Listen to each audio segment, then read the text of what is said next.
Hi friends, మీకు ఈ video నచ్చినట్లయితే ఈ వీడియోని లైక్ చేయండి, సబ్స్క్రైబ్ చేయండి. ఉదయం అవగానే బూచి తలుపులు తెరుస్తూ ఉంటాడు. అయితే ఇంటి గుమ్మం ముందు వినాయక విగ్రహం ఉండటంతో ఒక్కసారిగా షాక్ అయిపోతూ అందరూ రండి, మన ఇంటి ముందు వినాయక విగ్రహం చూడండి ఎంత బాగుందో అని కూర్చి చూపిస్తూ ఉంటే రాత్రి కేదార్ మాత్రం చూసి చాలా సంతోషపడుతూ నవ్వుకుంటూ ఉంటారు. నిషి కూడా ఆ వినాయక విగ్రహాన్ని చూసి చాలా సంతోషపడుతూ ఉంటుంది. చూడండి వినాయక విగ్రహాన్ని చూడండి అని బూచి కమలాకర్కి చూపిస్తూ ఉంటే, ఏంటి వినాయక విగ్రహం మన ఇంటికి ముందు వచ్చింది, ఎవరు తీసుకువచ్చారు అని వినాయక విగ్రహాన్ని పూర్తిగా చూస్తూ ఉంటాడు. అప్పుడే తీరుకొని, ఏంటి ఈ వినాయక విగ్రహం ఇక్కడికి ఎలా వచ్చింది వదిన, ఈ వినాయక విగ్రహం ఇక్కడికి తెచ్చినట్లు యువరాజ్కి తెలుసా, చెప్పండి వదిన చెప్పండి అని వైజయంతిని అడుగుతూ ఉంటాడు.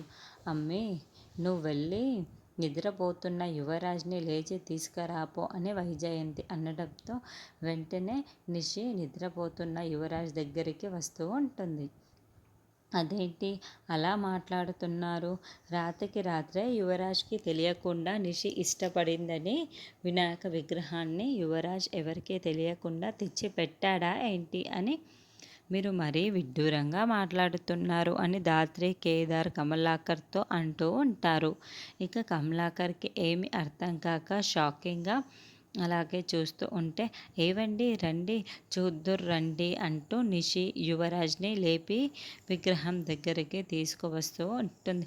యువరాజ్ కళ్ళు నలుపుకుంటూ ఆ విగ్రహాన్ని చూసి, బాబాయ్ అదేంటి ఆఫీస్లో ఉండవలసిన విగ్రహం ఎక్కడుంది, నీకేమైనా తెలుసా అని అడుగుతుంటే, ఇది ఆఫీస్లో విగ్రహమే కదా యువరాజ్, ఇక్కడికి ఎలా వచ్చిందో నాకు కూడా అర్థం కావటం లేదు అని కమలాకర్ కూడా టెన్షన్ పడుతూ ఉంటాడు. అదేంటి బాబాయ్, మనకు తెలియకుండా ఇక్కడికి తీసుకువచ్చింది ఎవరు, ఇద్దరు గుసగుసలాడుకుంటూ టెన్షన్ పడుతూ ఉంటారు.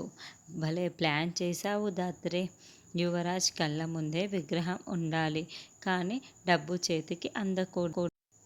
యువరాజు కళ్ళ ముందే విగ్రహం ఉండాలి కానీ డబ్బు చేతికి అందకూడదు, అలాగే చేశావు ధాత్రి అని కేదార్ ధాత్రిని పొగుడుతూ ఉంటే ధాత్రి సంతోషంగా ఇదంతా చూస్తూ ఉంటుంది.